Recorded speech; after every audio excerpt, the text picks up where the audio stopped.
말씀 보이시죠? 네. 오늘 말씀 창세기 3장 12절 13절 말씀입니다.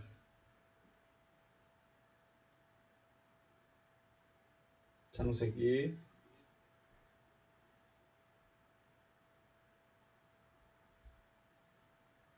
3장 12절 13절 제가 봉독합니다. 아담이 이르되 하나님이 주셔서 나와 함께 있게 하신 여자 그가 그 나무 열매를 내게 주므로 내가 먹었나이다. 여호와 하나님이 여자에게 이르시되 네가 어찌하여 이렇게 하였느냐. 여자가 이르되 뱀이 나를 꿰므로 내가 먹었나이다. 아멘. 원문으로 한번 같이 보시겠습니다. 바요멜 하 아담이 대답합니다. 하이샤 아셀 나타타 임마디 당신이 그 여자를 나와 함께 하도록 주셨습니다. 당신이 나타타 주셨습니다. 2인칭이니까 당신이 주셨습니다. 여자 하이샤 아셀 그 여자를 주셔서 임마디 나와 함께하게 하셨습니다. 그리고 히우 나테나 리 민 하이츠 바우칼 그녀가 나테나 그녀가 주었습니다. 그녀가 나에게 히우 주었습니다. 무엇을 주었습니까? 민 하이츠 그 나무로부터 주었습니다. 바우켈 그리고 내가 먹었습니다.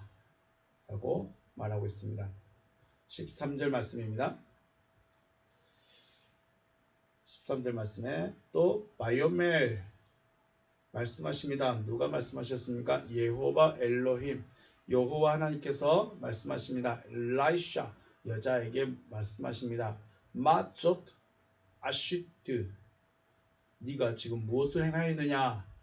아시트 네가 지금 무엇을 행하였느냐. 아시트 무엇을 행하였느냐. 바토멜 그녀가 대답합니다. 아이샤 하나시 히시아니 바우켈 뱀이 나를 꿰므로 미혹하였으므로 내가 먹었습니다. 라고 대답합니다.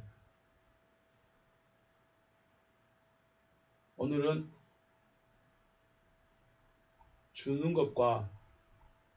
주는 것과 꿰는 것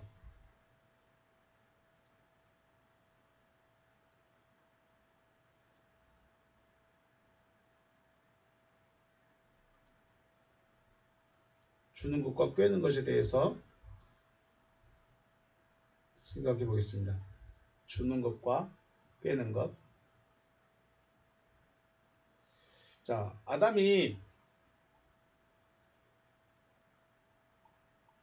아담과 여자가 선악을 알게 한 나무 실과를 왜 먹게 되었는지 여호와 하나님께 말을 하고 있습니다.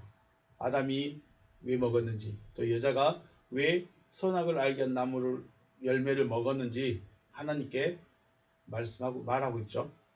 왜냐하면 하나님이 물어보셨으니까. 아담은 뭐라고 대답합니까? 여자가 주어서 먹었습니다. 그렇습니다. 여자가 주어서 먹었고 주어서 주니까 먹었습니다. 여자는요. 뱀이 자신을 꿰므로 먹었다. 그러고 합니다. 결과적으로 주어서 먹었든 꿰임을 받아서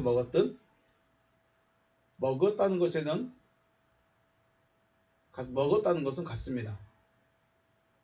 그런데 우리가 생각해 보고자 하는 것은 주어서 먹은 것과 꿰어서 먹은 것 같은 의미인가? 차이가 있는가? 하는 것이죠. 이들이 이렇게 말하는 것은 자기 자신은 책임이 없음을 말하고자 하는 것이죠. 여자가 주어서 먹었습니다. 나는 책임이 없습니다. 여자는 뱀이 나를 꿰어서 먹었기 때문에 나는 책임이 없습니다. 라고 말을 하고 있는 것입니다. 문제는 무엇을 먹었느냐입니다. 주었느냐, 준 것도 크게 문제가 되지 않았고 꿰인 것도 크게 문제가 되지 않습니다. 진짜 문제는 무엇을 먹었느냐 이겁니다. 무엇을 먹었느냐. 주었어도 먹지 않을 수 있고 꾀임을 받았어도 먹지 않을 수 있었다는 것이죠. 핵심은 먹은 것에 의해서 눈이 밝아졌고 벗었음을 알았다는 것입니다. 꾀임을 받았기 때문에 그들의 눈이 밝아지고 벗은 것을 아는 것이 아니라 먹었기 때문에 눈이 밝아졌고 벗었음을 알게 되었다는 것이죠. 그러나 이들은 먹은 것, 자신이 지금 내가 무엇을 먹었는지에 대해서는 문제를 삼으려 하지 않습니다. 왜냐하면 내가 먹었기 때문에 내가 먹은 것에 대해서는 문제를 삼으려 하지 않고 왜 먹게 되었는지에 대해서만 말을 한다는 거죠. 왜 먹었는지에 대해서 우리도 이유를 원인을 말하지 내가 잘못했다고 말하기는 어렵죠. 그래서 왜 먹게 되었는지 무엇을 먹었는지 이것이 문제가 아니라 내가 지금 무엇을 먹고 있는지 이것이 중요하다는 것입니다. 누가 주었든지 누가 나를 꿰든지 그것도 물론 중요합니다만 더 중요한 것은 내가 그것을 먹었다는 것이 중요합니다. 먹지 말아야 될 것을 먹었다. 이것이 가장 큰 문제이고 내가 이것을 고백을 해야 한다는 것이죠. 그래서 먹는 것 혹은 양식이 중요합니다. 성경에서 보면 먹는 것과 양식은 먹는 것 혹은 양식은 굉장히 중요합니다. 아주 중요합니다. 왜냐하면 누가 주어서 먹었든지 그 먹은 것에 의해서 믿음이 결정되어지는 것입니다. 믿음이 결정되어지는 과연 나는 무엇을 먹고 어떠한 믿음을 가지고 있는가? 내가 지금 가지고 있는 믿음이 어떤 믿음인가를 알려면 내가 지금 무엇을 먹고 있는가를 살펴보면 된다는 것이죠. 뱀이 뭐라고 말했습니까? 뱀은 너희가 결코 죽지 아니하리라. 너희가 그것을 먹는 날에는 너희 눈이 밝아져 선악을 아는 하나님과 같이 될 것이다 라고 말을 하였습니다. 여자에게 처음에 이 말을 했죠. 뱀의 말을 들었다고 해서 그들의 눈이 바로 밝아지거나 선악을 아는 하나님이 되는 것은 아니었습니다. 말을 들었다고 그들이 이런 변화를 겪은 것이 아니었다는 것이죠. 말을 들어서 변화를 겪은 것이 아니라 그 나무로부터 먹음으로 그 나무 열매를 먹었을 때 변화가 생겼습니다. 그러므로 우리가 무엇을 먹고 있는가? 나는 지금 무엇을 먹고 있는가? 굉장히 중요한 문제입니다. 우리는 지금까지 예수 믿으면 죄사함 받고 구원을 얻어 천국에 들어가고 언젠가는 부활할 것이다 라고 합니다. 또 11조를 철저히 하고 봉사하고 헌신하고 희생하면 복을 받는다 라고 가르침을 받아왔습니다. 자, 가르침을 받았다고 되어지는 것이 아닙니다. 가르침을 받았다고 그런 일이 있겠구나 그렇게 되는 거구나 라고 되어지는 것이 아닙니다. 가르침이 무엇이 되어야 될까요? 바로 믿음이 되어져야 됩니다. 가르침이 믿음이 되어져야 돼요. 믿음이 되어지면 그 믿음대로 되어진다는 것입니다. 주님이 그런 말씀하시죠. 네 믿음대로 되라. 네 믿음대로 되라는 말은 바로 그겁니다. 가르침을 받았으면 그것이 믿음이 되어져야 됩니다. 믿음이 되어지면 그대로 된다는 것이죠. 그러므로 먹었다는 것은 곧 나의 믿음이 되어졌다는 것입니다. 여러분 지금 뭘 먹었습니까? 먹고 있는 그것이 여러분의 믿음이 되어지면 그 믿음대로 되는 것입니다. 그러므로 우리는 지금까지 이러한 가르침을 받았죠. 어떤 가르침이요? 예수 믿으면 죄 사함 받고 구원을 받아 천국에 가게 되고 언젠가는 부활할 것이다. 또 11조를 철저히 하고 봉사하고 헌신하고 희생하면 복을 받을 것이다. 이런 가르침을 받아서 먹어버렸습니다. 그래서 그렇게 될 거라고 믿고 있죠. 믿음이 돼버렸습니다. 그리고 이 믿음은 한번 굳어진 믿음은 쉽게 변하지가 않습니다. 한번 나에게 들어온 믿음은 쉽게 변하지 않습니다. 왜 안 변할까요? 왜 변하지 않냐면 그것이 나이기 때문에 그렇습니다. 나의 정체성이기 때문에 그렇습니다. 내 자신이 되어져 버렸기 때문에 그것이 잘 변하지가 않습니다. 그런데 문제가 있죠. 문제가 뭐냐면 믿음대로 되어진다. 가르침이 믿음이 되어지면 그 믿음대로 되어진다. 이 믿음대로 되어진다는 이 말이 중요합니다.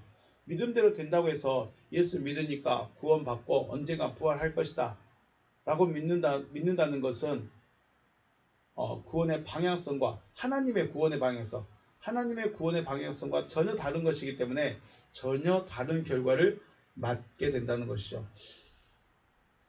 이 부분은 참 어려운 부분입니다. 믿음대로 되었는데 내가 믿고 있었는데 하나님이 원하는 결과는 그게 아니었다는 거죠. 하나님이 원하는 결과는 그러한 결과가 아니었다. 그래서 하나님의 구원의 방향성은 생명인데 하나님의 구원의 방향성에서 벗어난 것은 사망입니다. 믿음대로 된다고 했는데 왜 안 되느냐? 믿음대로 된다고 했으니까 이걸 내가 가르침을 받았고 예수 믿으면 구원받을 것이고 언젠가 부활할 것이고 천국 갈 것이고 내가 이것을 믿는데 이 믿음대로 되어야지. 왜 안 되느냐? 네, 이건 누구 거예요? 예수 믿고 죄사함 받고 구원 얻고 구원 받았으니 천국 가고 언젠가는 부활할 것이다. 이것이 하나님의 구원의 방향성이 아니기 때문에 전혀 다른 결과라는 것이죠. 하나님의 구원의 방향성은 지금 나에게 생명이 있어지는 것입니다.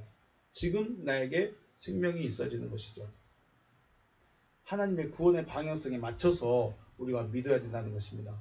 그냥 교회 갔고 세례 받았고 직분 받았고 성경 공부 열심히 했고 충성했고 봉사했고 드릴 거 많이 드렸으니까 나는 당연히 천국 갈 것이다 라고 믿고 있지만 그것이 과연 하나님이 말씀하시는 구원의 믿음인지 아니면 다른 가르침인지를 우리가 분별할 수 있어야 되지 않을까 하는 생각을 해봅니다.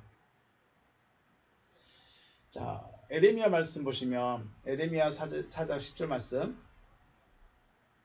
내가 이르되 슬프도소이다 주 여호와여 주께서 진실로 이 백성과 에루살렘을 크게 속이셨나이다. 이르시기를 너희에게 평강이 있으리라 하시더니 칼이 생명에 이르렀나이다. 아멘. 이제 에레미야 선지자가 말씀을 받고 하나님과 대면해서 이야기를 시작하는 장면입니다. 에레미야 4장 말씀. 자, 에레미야 선지자가 하나님께 울부짖으면서 하소연을 하고 있습니다. 하나님, 내가 정말 슬픕니다. 왜 슬프냐면 주님께서 주 여호와께서 이 백성과 에루살렘에게 평강을 준다고 하셨는데 왜 생명의 칼이 생명에 이르렀나이까 곧 죽게 되었습니까? 라고 질문하고 있는 것입니다. 그런데 그것을 하나님께서 백성들을 속이셨습니다 라고 말하고 있죠. 크게 속이셨습니다. 하나님께서 이 백성과 예루살렘을 크게 속이셨습니다 라고 말하고 있습니다. 하나님께서 그 백성과 예루살렘을 속이실 이유가 있을까요?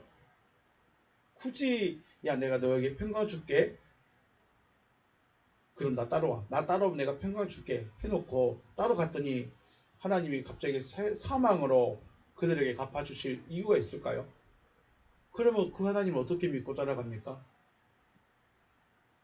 하나님께서 저와 여러분에게 감언 이설로 유혹하셔야 될 이유가 있을까요? 우리 계자식 교회 오면 복 많이 받고 부모도 구원받고 형제도 구원받게 할 거야. 말씀대로 막 가르칠 거야. 그러니까 한번 와봐 하고 감언 이설하면서 유혹하실 이유가 있을까요? 하나님은 우리를 속이실 필요도 없고 감언 이설로 우리를 꼬여낼 필요도 없습니다. 하나님께서 저와 여러분 중에 누군가가 지옥의 가장 밑바닥에 내려가 앉아있다 할지라도 눈 한번 깜빡하실 이유가 있을까요? 하나님께서 지옥에 간 백성들을 보시고 내가 겁나 마음이 아프다 하시면 하나님이 아닐 수도 있죠. 왜냐하면 그건 공의의 하나님이 아닙니다. 공의의 하나님이란 것은 말 그대로 공의대로 심판하시는 것입니다. 네가 안 왔고 네가 받을 벌을 네가 받는 것이다 라고 끝나는 것입니다. 하나님이 백성들을 속이실 이유도 없고 하나님께서 백성들을 가문이설로 유혹하실 필요도 없습니다. 그런데 예레미야 선지자는 하나님께서 평강을 약속하셨는데 왜 칼이 우리의 생명을 위협합니까? 라고 지금 물어보는 거죠. 분명히 하나님은 우리에게 평강을 주시겠다고 하셨고 든든하게 서가게 해주시겠다고 하셨는데 왜 칼이 우리에게 왔습니까? 라고 지금 하소연하고 있습니다. 11절 이하의 말씀을 읽어보시면 그때 이 백성과 예루살렘에 전할 자가 있어 뜨거운 바람이 광야에 있는 헐벗은 산에서 내 딸 백성에게 불어온다 하리라. 이는 키질하기 위함도 아니요 정결하게 하려 함도 아니며 이보다 더 강한 바람이 나를 위하여 오리니 이제 내가 그들에게 심판을 행할 것이라. 보라 그가 구름같이 올라오나니 그의 병거는 회오리 바람 같고 그의 말들은 독수리보다 빠르도다. 우리에게 화 있도다. 우리는 멸망하도다 하리라. 예루살렘아 네 마음의 악을 씻어버리라. 그리하면 구원을 얻으리라. 네 악한 생각이 네 속에서 얼마나 오래 머물겠느냐 라고 말씀하십니다. 이게 무슨 말이냐면 하나님의 심판이 확정되었다는 것입니다. 그리고 그대로 행하겠다고 하십니다. 분명히 예레미야 선지자는 평강을 약속받았고 또 평강의 백성이라고 있었는데 평강의 백성이라고 하나님이 약속했는데 갑자기 전쟁의 위협이 다가오니까 당황을 한 거죠. 그런데 하나님은 이 심판을 확정하셨고 그대로 행하겠다고 하십니다. 그래서 19절에서 슬프고 아프다 내 마음속이 아프고 내 마음이 답답하여 잠잠할 수 없으니 이는 나의 심령이 나팔소리와 전쟁의 경보를 들음이로다. 네, 예레미야 선지자는 전쟁의 소리를 들어버렸습니다. 아직 전쟁이 일어나지도 않았는데 앞으로 몇십 년 더 있어야 되는데 예레미야 선지자는 이미 전쟁의 나팔소리를 들어버렸습니다. 그래서 통곡을 하고 있습니다. 그렇다면 왜 하나님께서 평강을 약속하셨으면서 칼이 생명을 위협하게 하셨느냐? 그것을 생각해 봐야죠. 하나님께서 평강을 약속하셨다면 평강을 누릴 수 있는 자가 되어야 하는데 평강을 빼앗겨버린 자가 되어졌다는 것이죠. 문제가 이겁니다. 하나님은 약속하신 대로 약속을 이루십니다.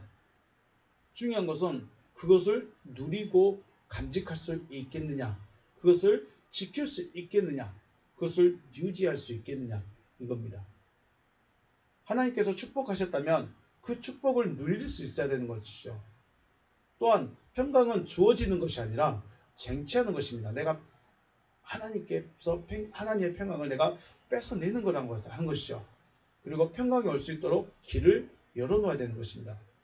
축복도 마찬가지입니다. 축복도 내게 머무를 수 있도록 내가 지켜야 되는 것이죠. 그래서 14절 말씀에 예루살렘아 네 마음의 악을 씻어버리라. 그리하면 구원을 얻으리라. 내 악한 생각이 네 속에 얼마나 머물겠느냐. 네, 결국은 그들의 마음에 악이 찼기 때문에 하나님께서 평강을 걷어버리고 그들에게 칼이 그들의 생명을 위협하게 만들 수밖에 없다는 것이죠. 예레미야 4장 17절 그들이 밭을 지키는 자같이 예루살렘을 애워싸나니 이는 그가 나를 거역했기 때문이니라. 여호와의 말씀이니라. 네 길과 네 행위가 이 일들을 부르게 하였나니 이는 네가 악함이라. 그 고통이 네 마음에까지 미치느니라. 네, 말씀을 잘 보시면 그들이 밭을 지키는 자같이 예루살렘을 애워쌀 것이다. 네, 그들이 누군가요? 지금 올라오는 바벨론 사람들입니다. 그들이 밭을 지키는 자들, 바벨론 사람들이 밭을 지키는 자같이 예루살렘을 애워싸나니 이는 그가 나를 거역했기 때문이다 라고 하십니다. 누가 나를 거역했을까요? 이스라엘이 거역했기 때문에 그들을 보내셔서 예루살렘을 에워싸는 것입니다. 18절 말씀, 네 길과 네 행위가 이 일들을 부르게 했다. 이 일들이 나타나는 것은 너의 길과 그 행위라는 것이죠. 전쟁이 올라오는 것은 그들의 민족의 세력이 강해서 올라오는 것이 아니라 하나님, 내가 불렀다는 겁니다. 문제는 내가 불렀다는 것입니다. 어려움도 내가 불렀다는 것입니다. 어려움을 좋아하는 사람이 어디 있고 문제를 좋아하는 사람이 어디 있겠습니까? 시험이여 나에게 오라 할 사람이 어디 있겠습니까? 문제여 나에게 오라 할 사람이 어디 있겠습니까? 그런데 내가 불렀답니다. 이유는 네가 악함이라. 그 고통이 네 마음에까지 미쳤다고 합니다. 예루살렘의 멸망은 이스라엘 백성들의 마음과 행위로부터 불러들인 것이다. 결국 누구 때문이 아니라 자기 자신 스스로 선택으로 의해서 되어졌다는 것이죠. 전쟁을 원하는 사람은 없을 것이고 시험을 원하는 자도 없을 것이고 문제와 어려움을 원하는 사람들도 없을 것입니다. 그런데 그것들을 하나님 입장에서는 너희들 스스로 선택했다라고 말씀하시는 것입니다. 에레미야 49장 15절 말씀. 우리 에레미야 말씀 49장 보시기 전에 우리 접속을 다시 한번 끊고 다시 한번 접속해 주시기 바라겠습니다. 찬양한 동안에 다시 한번 종료하고 다시 한번 접속해 주시기 바라겠습니다.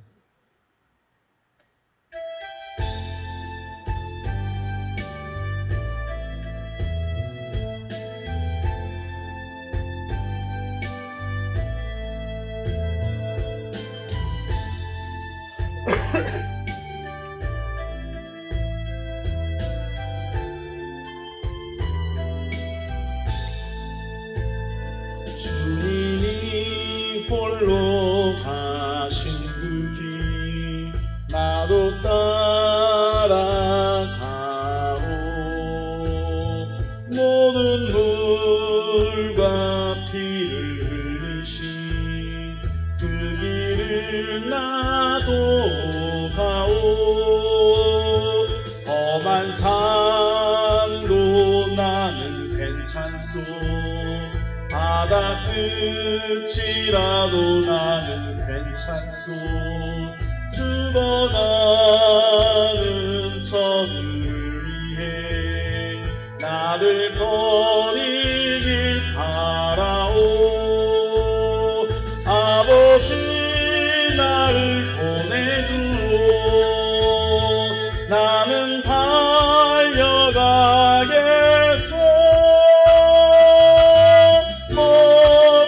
아끼지 않겠소. 나를 보내주오. 주님이 홀로 가신 그 길 나도 따라가오. 모든 물과 피를 흘리신 그 길을 나도 가오. 험한 산도 나는 괜찮소. 바다 끝이라도 나는 괜찮소. 죽어가는 저들을 위해 나를 버리길 바라오. 세상이 나를 미워해도 나는 사랑하겠소.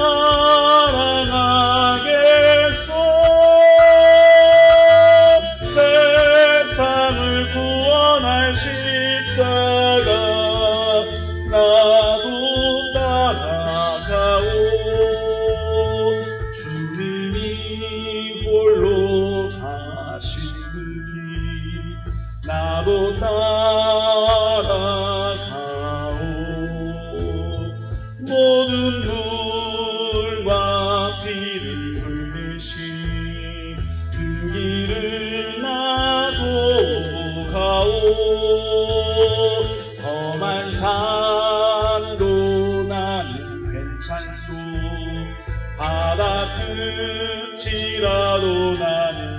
찬수 죽어가는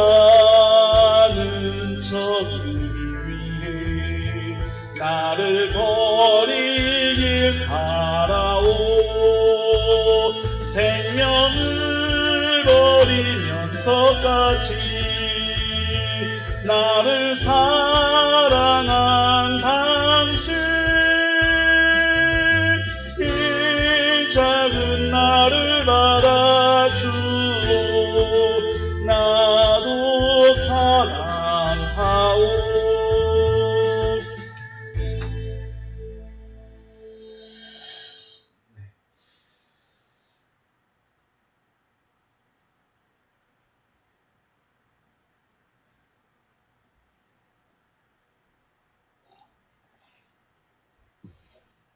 에레미야 49장 15절 말씀 보시면, 보라, 내가 너를 여러 나라 가운데서 작아지게 하였고 사람들 가운데서 멸시를 받게 하였느니라. 바위 틈에 살며 산 꼭대기를 점령한 자여, 스스로 두려운 자인 줄로 여김과 네 마음의 교만이 너를 속였도다. 네가 독수리같이 보금자리를 높은 데에 지었을지라도 내가 그리로부터 너를 끌어내리리라. 이는 여호와의 말씀이니라. 아멘. 이게 무슨 말씀이냐면 에돔 사람들에 대한 심판에 대한 말씀입니다. 에돔 사람에 대한 심판의 말씀. 에돔 사람은 에서의 후손들입니다. 에서의 후손들, 에돔 사람에 대한 심판의 말씀이십니다. 에레미야나 이사야 혹은 다른 선지서들을 보면 바벨론이나 아수르, 이런 이방인들에 대한 멸망에 대한 말씀을 많이 하십니다.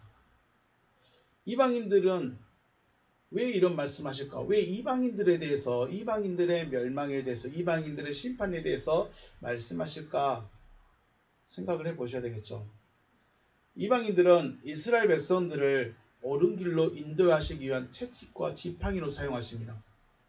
그들의 문명이 발달하고 그들의 문화가 높고 많은 것이 있다 할지라도 결국은 하나님 앞에서는 그들은 하나님이 필요할 때 쓰시고 그냥 내려놓는 채찍과 지팡이 정도밖에 안 됩니다. 그 목적이 이스라엘 백성입니다. 이스라엘 백성들을 옳은 길로 인도하시기 위해서 그들이 하나님으로부터 벗어나면 이 이방인들이 일어납니다. 이방인들이 일어나서 그들을 괴롭게 하고, 그들이 다시 또 회개하면 하나님이 또 그들을 한순간에 또 몰아내버립니다. 자, 이러한 이방인일지라도 그 마음이 높아지면 하나님께서 멸망을 보내시는 것입니다. 이방인들이 물론 그들은 하나님을 섬기지 않고 하나님도 잘 모르고 하나님이 누구신지도 잘 모릅니다. 그럼에도 불구하고 하나님은 그들의 마음이 높아지는 걸 볼 수가 없습니다. 그래서 그들의 마음이 높아지면 멸망시키시는 거죠. 오늘 에레미야 49장에서 말씀하시는 이 에돔 사람에 대한 말씀은, 말씀 보시면 그들이 높아졌습니다. 그들이 굉장히 교만해졌고 스스로 두려운 자인 줄 여김과 네 마음의 교만. 그러니까 결국은 이 에돔 사람들이 굉장히 우리가 강하다. 우리는 강한 족속이다 라고 스스로 여기고 있다는 것이죠. 그래서 스스로 두려운 자인 줄로 여김과 네 마음의 교만이 너를 속였다. 결국은 아무것도 아니에요.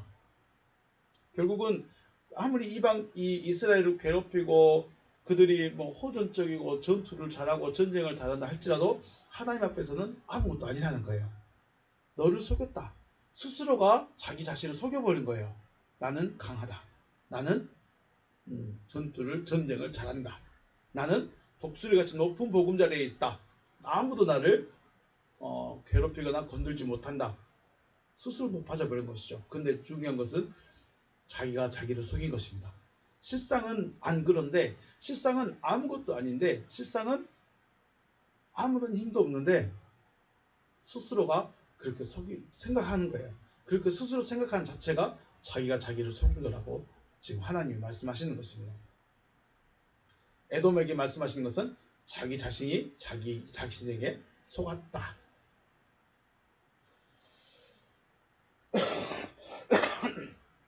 자기가 자기 자신에 속은 일을 많죠.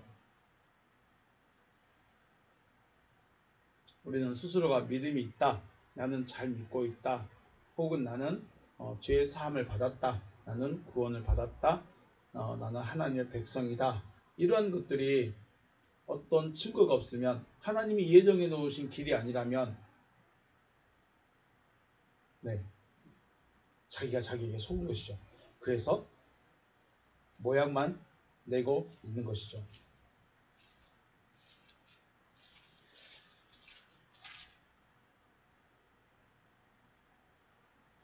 요한복음 여기 원문에는 없는데, 요한복음 10장 말씀에 내가 진실로 진실로 너에게 이르노니 문을 통하여 양의 우리에 들어가지 아니하고 다른 데로 넘어간 자는 절도며 강도다라고 주님 말씀하십니다. 다른 데로 넘어갔습니다. 다른 데로 넘어가면 절도며 강도다. 이게 무슨 말이냐면, 주님 자신을 통해서 양 우리에 들어가야 됩니다. 주님을 통해서만 양 우리에 들어가야 되는데, 담을 넘어서 들어가면, 아니면 멍멍이 구멍을 파서 들어간다면 이들은 절도라고 말합니다. 들어갈 수도 없겠지만 들어가게 된다면 그 사람은 절도예요. 이게 무슨 말이냐면, 여기가 그 말입니다. 나는 스스로 구원받았다. 나는 하나님의 백성이다. 나는 잘 믿고 있다. 진짜 문은 놔두고 다른 데로 들어갔으면서, 진짜 문을 통과해야만이 정식으로 인정해주고 양 우리에 들어갈 수 있는데, 정식 문이 아닌, 정해진 문이 아닌, 정해진 길이 아닌 다른 길로 갔으면서 나는 잘 믿고 있다. 나는 잘하고 있다. 이 정도면 됐다. 라고 생각한 자체가 절도며 강도며 스스로 자기 자신에게 속고 있는 것이다. 라고 오늘 성경에서 말하고 있는 것입니다. 다른 사람이 나를 속일 때는 자기 자신이 자신을 속였기 때문에 남의 속임에 넘어가는 것이다 라고 합니다. 이게 뭔 말이냐면, 다른 사람의 말을 듣고 내가 넘어가는 것은 그 말도, 다른 사람의 말도 중요하지만 이미 내 마음속에서 나는 할 수 있을 것 같아. 나는 잘 될 것 같아. 저 사람이 말 믿으면 내가 좀 잘 될 것 같아 하면서 이미 자기가 자기 자신에게 이미 속았기 때문에 그 말에, 다른 사람의 말에 속아 넘어간다는 것입니다. 그런데 이 속아 넘어갔는지 안 넘어갔는지 언제 아냐면, 문제가 생겼을 때 알 수 있습니다. 문제가 생겼을 때 내가 나를 속였다라고 책임을 다른 이에게, 자기에게 말한 사람에게 책임을 전가하는 것이죠. 나는 아무런 잘못도 없고 나는 가만히 있었는데 네가 와서 나를 속여서 나를 투자하게 했다, 나를 손해보게 했다 하는 것이죠. 거꾸로 일이 잘 되면요, 내가 당신의 말을 듣고 투자를 했는데 진짜 잘 됐습니다. 진짜 잘 됐습니다. 그러면 뭐라고 말할까요? 나의 결정이 옳았어. 내가 결정이 옳았기 때문에 잘 됐다 라고 말하는 것이죠. 잘못되었을 때는 네가 나를 속여서 내가 속아 넘어간 것이고, 잘 되었을 때는 내 판단이, 내 결정이 옳았기 때문에 된 것이고, 결국은 선택은 어디에 있습니까? 내 안에 있습니다. 내가 먼저 속고 내가 먼저 속았기 때문에 이런 일들이 있는 것입니다. 에레미야 29장 8절부터 9절 말씀 보면, 만군의 여호와 이스라엘 하나님께서 이와 같이 말씀하시니라. 너희 중에 선지자들에게와 점쟁이에게 미혹되지 말며, 너희에게 있는 선지자들에게와 점쟁이에게 미혹되지 말며, 너희가 꾼 꿈도 곧대로 믿지 말라. 우리가 꿈 많이 꾸죠. 그 중에 왠지 좀 될 것 같은, 왠지 뭔가 할 것 같은 이런 꿈들 말하는 거죠. 그런 꿈도 거짓 듣고 믿지 말라는 거죠. 이게 뭔 말이냐면, 꿈을 꾸고 해몽해 준 사람들, 그런 사람들 이야기도 믿지 말라는 것입니다. 내가 그들을 보내지 아니하였어도 그들이 내 이름으로 거짓을 예언함이니라. 여호와의 말씀이니라. 에레미야 선지자가 활동하고 있던 당시 에레미야 선지자만 있었던 것은 아닙니다. 많은 선지자들이 있었습니다. 하지만 선지자들 대부분이 정치와 결탁해서 어, 왕의 편에서 왕의 이야기만 했습니다.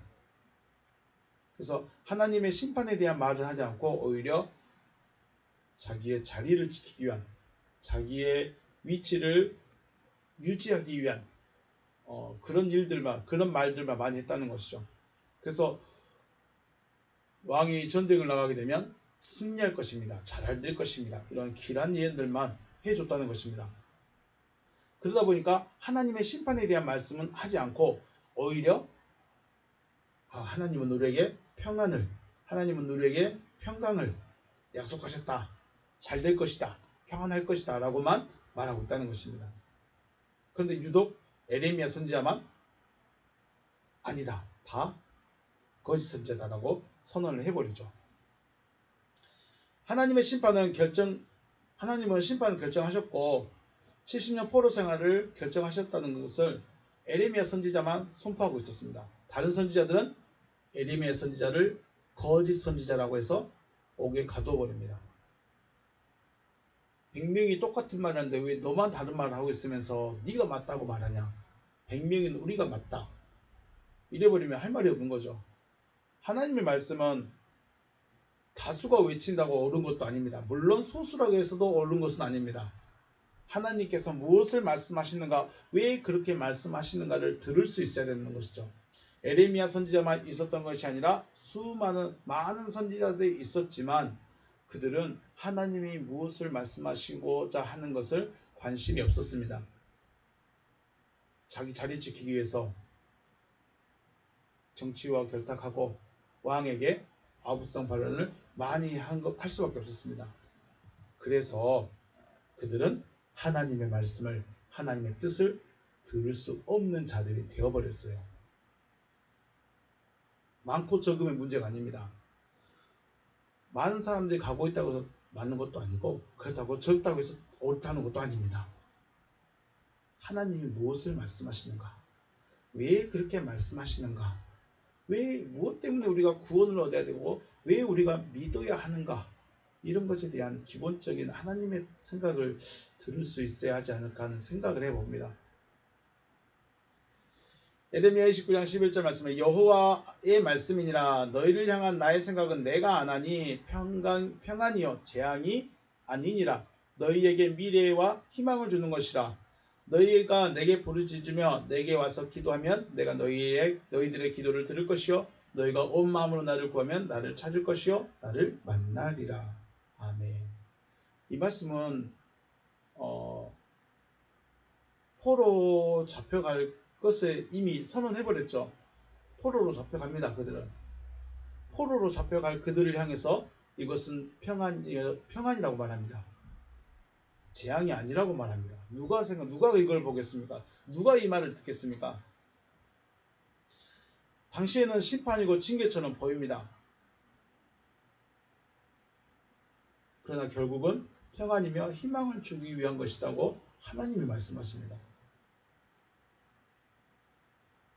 당장 포로로 전쟁에서 지고 왕이 눈알이 뽑혀서 끌려가고 자기 자식들이 아주 빨갛게 하고 끌려가고 자기 고관들도 빨갛게 하고 끌려가고 있는데 이게 어떻게 재앙이 아닙니까? 근데 재앙이 아니랍니다. 누가요? 하나님이요. 당시에는 심판처럼 보이고 징계처럼 보이지만 결국은 하나님이 회복해 주겠다고 약속하신 것이죠. 70년 동안 70년이 차면 반드시 돌아올 것이다 라는 하나님의 약속을 간직하고 있으라 이 말씀입니다. 그때가 되면 너희가 내게 와서 부르짖으면 내가 너희들의 기도를 들을 것이고 너희가 나를 찾으면 내가 만나주겠다. 그러나 지금은 아니다 라는 것입니다. 우리가 하나님을 찾게 될 때 정말로 마음이 찢어져 하나님을 찾게 될 때가 언제일까요? 모든 희망이 딱 사라졌을 때 아니겠습니까? 내가 진짜로 아무것도 할 수 없을 때 그때 하나님 찾지 않겠습니까? 그때가 그 순간에 우리는 고통이죠. 내가 할 수 있는 것이 아무것도 없을 때가 가장 낙심이고 절망이고 고통이고 고난인데 그때가 하나님께서 보실 때는 희망이란 것입니다. 이제야 네가 나를 찾는구나. 이제야 네가 나를 찾는구나. 그런 고통이, 고난이, 어려움이 있기 전에 안 떠난 것이 더 좋겠죠. 그래서 하나님 말씀하신 것입니다. 너희를 향한 나의 생각은 내가 한다. 누가 알아요? 너희를 향한 나의 생각은 내가 한다. 하나님의 생각은 누구만 알고 있을까요? 네, 하나님만 알고 있습니다. 하나님의 생각은 하나님만 알고 있습니다. 그런데 그 하나님의 생각은 절대로 백성들을 괴롭게 하는 것이 목적이 아닙니다. 돌아오게 하는 게 목적입니다. 다시 말씀드리지만 정말 절망의 순간에, 정말 고통의 순간에, 정말 아무것도 할 수 없는 그 순간에 우리는 하나님을 찾습니다. 고난과 구원이라는, 절망과 희망이라는 이 시소에서 왔다 갔다 하는 것이죠. 이스라엘 백성들이 심판을 받는 것이나 이방인들이 낮아짐으로 가는 것, 이것은 하나님께서 말씀하시는 것은 스스로 자기 자신을 속인 것이다 라고 말씀하시는 것입니다. 무엇을 속았을까요? 왜 속았을까요? 나는 잘 믿고 있다. 나는 이 정도면 됐다. 나는 뭐 열심히 하고 있다. 자기 자신에게 속아버리면 머물러 버립니다. 머무르면 그것이 무덤이 되는 거죠. 창세기에 오늘 이 핵심은 이겁니다. 스스로 자기에게 속는 것. 주어서 먹었든 꼬여서 먹었든 주는 것도 문제가 안 되고 꼬이는 것도, 미혹하는 것도 큰 문제가 안 됩니다. 진짜 문제는 내가 속았다는 것입니다. 내가 스스로 나에게 속았다는 것입니다. 아담도 여자도 말씀을 가지고 있었지만 자신이 자신을 속여서 선악을 알게 한 나무로부터 나무 열매를 먹은 것이죠. 뱀의 말을 들었다고 되어진 것이 아닙니다.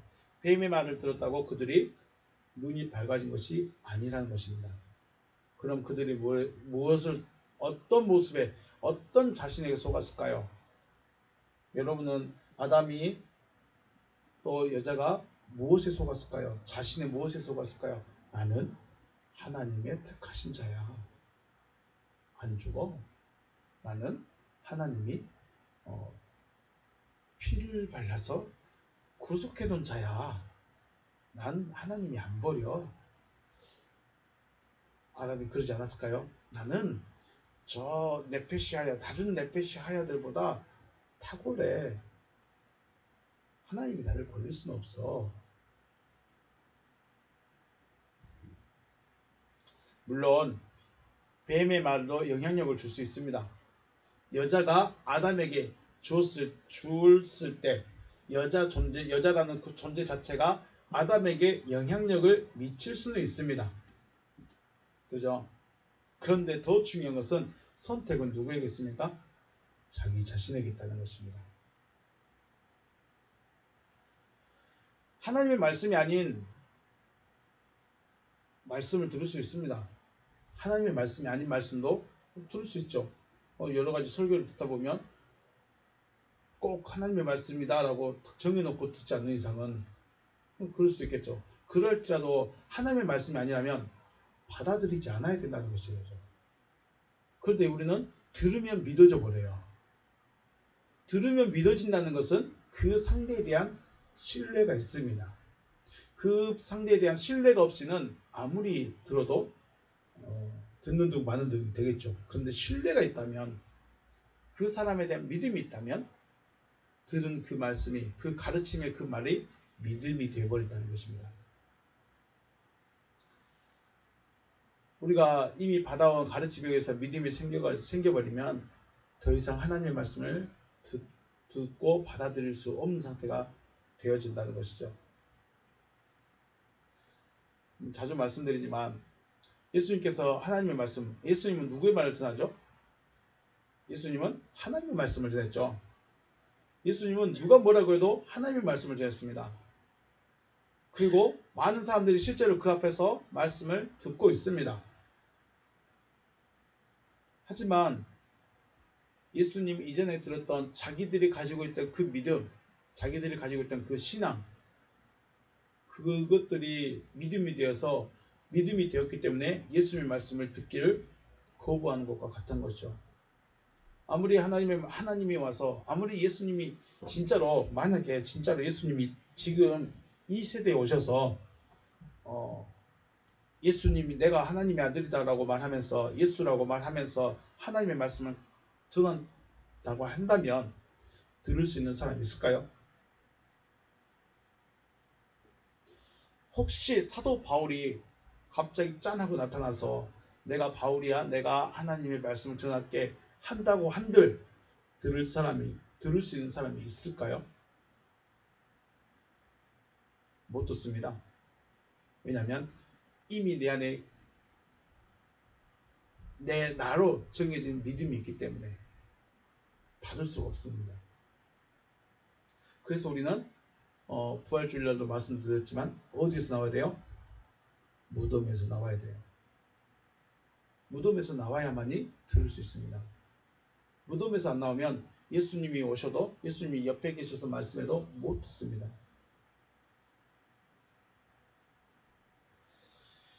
가르치는 자에게 책임을 전가하시겠습니까? 저 목사님이 그렇게 말했던데 난 그것만 믿고 왔었는데요. 의미 있을까요, 없을까요? 하나님의 심판에 임하시면 의미 없는 일입니다. 아담이 저 여자가 줬으니까 저는 아무 잘못 없어요. 알았어. 너는 그대로 있어. 여자, 너는 왜 그랬어? 저 뱀이 꼬여서 먹었는데요. 알았어. 그럼 내가 뱀에게 책임을 물을게. 너도 가만히 있어. 그랬는가요? 아니죠. 상관없습니다. 그건 아무 의미 없습니다. 책임 전가는 아무런 의미 없습니다. 하나님 속아서 먹고 믿음을 세워버린 자기 자신에게 책임 있는 것이죠. 자기에게 책임이 있습니다. 하나님의 심판, 그러니까 에돔 백성이든 이스라엘이든 심판이 임한다는 것은 자기에게 책임이 있는 것입니다. 아들이 잘못해서 가지고 부모가 잘못해도 아니고 자기 자신에게 있는 것입니다. 주는 것을 받은 것이나 꿰임을 받은 것은 주는 자와 깨는 자에 대한 신뢰, 믿음에서 시작된 것입니다.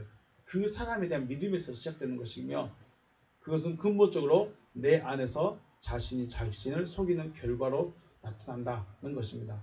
옆에 있는 자가 먹지 말아야 할 것을 준다고 줄 수도 있고 뺄 수도 있지만, 나 자신 스스로가 먹지 말아야 할 것을 먹지 않을 수 있는 결단이 필요하다는 것입니다. 지난 시간에도 말씀드렸습니다.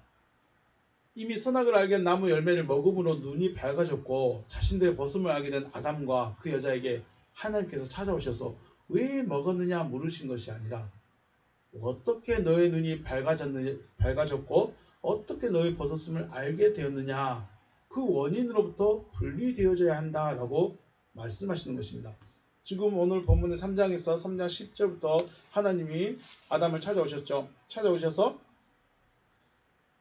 네가 벗고 있음을 너가 어떻게 알게 됐느냐, 이걸 물어보시는 거예요. 그래서 너 왜 먹었어? 너 왜 그랬어? 라고 그걸 추궁하고 싶으신 것이 아니라, 그걸 알게 된 원인이 어디냐, 그것으로부터 분리시키고자 말씀을 하신다는 거죠. 그런데 우리는 왜 먹었어? 말만 들으면 이 말 자체가 무섭습니다. 그러죠? 왜 그렇게 했어? 죄송합니다 하고 끝나는 문제가 아닙니다. 왜 그렇게 됐느냐? 왜 그 원인으로부터 분리가 되어지기 위해서 하나님이 지금 찾아오셨고 물어보신다는 거죠. 생각을 해보겠습니다. 아이들이 물을 엎지를 수 있죠. 또 아이들이 유리컵을 깨뜨릴 수 있습니다. 입이 엎드러지고 깨뜨린 것은 어찌할 수가 없어요. 그런데 왜 그렇게 되었는지 주의하고 조심하라고 말을 해야 하지 않을까요? 저도 버럭부터 하는 성향이라서 저도 죄송합니다. 왜 집중하지 못했느냐? 왜 유리컵을 그렇게 위험하게 놓았느냐? 왜 물이 있는지 물을 가지고 있으면서 조심하지 못했느냐? 이걸 말해야 되지 않겠습니까? 하나님이 이미 먹어버렸고 눈은 밝아져 버렸고 버섯은 이미 깨달아 버렸습니다. 이미 알아버렸습니다.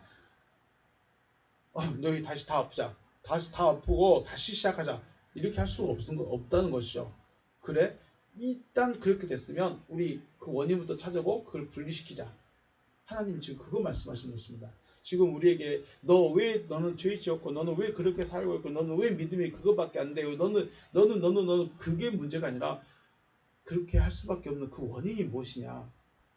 너는 왜 그렇고 있느냐. 너가 그렇게 앉아 있을 수밖에 없는 게 무엇이냐. 그것으로부터 좀 분리 좀 되자. 하나님은 지금 분리시키고 싶으신 것입니다. 하나님께서 먹지 말라는 것을 먹었기 때문에 이렇게 되었다면 먹은 그것이 주인이 되지 못하도록 또 믿음이 되지 못하도록 하나님의 말씀으로 우리 자신을 채워야 한다는 것이죠.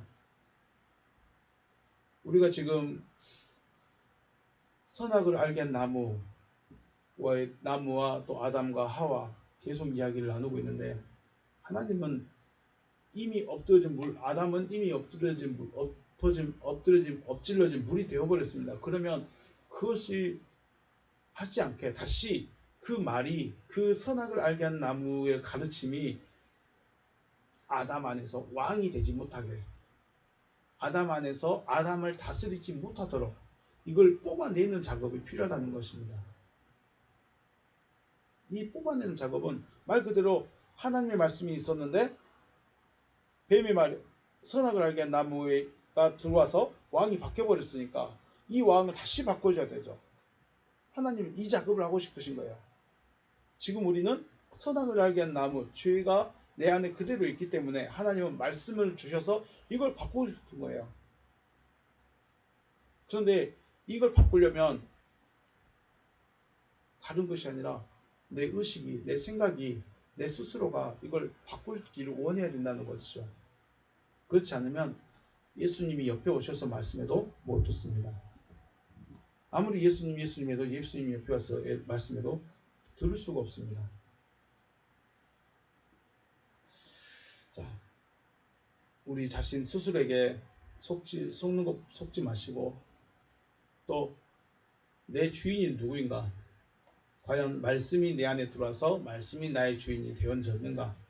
우리 자신을 분명히 점검하고 하나님의 말씀이 내 안에 들어올 수 있도록 길을 열어줄 수 있는 여러분과 제가 되시길 주님의 이름으로 축복합니다.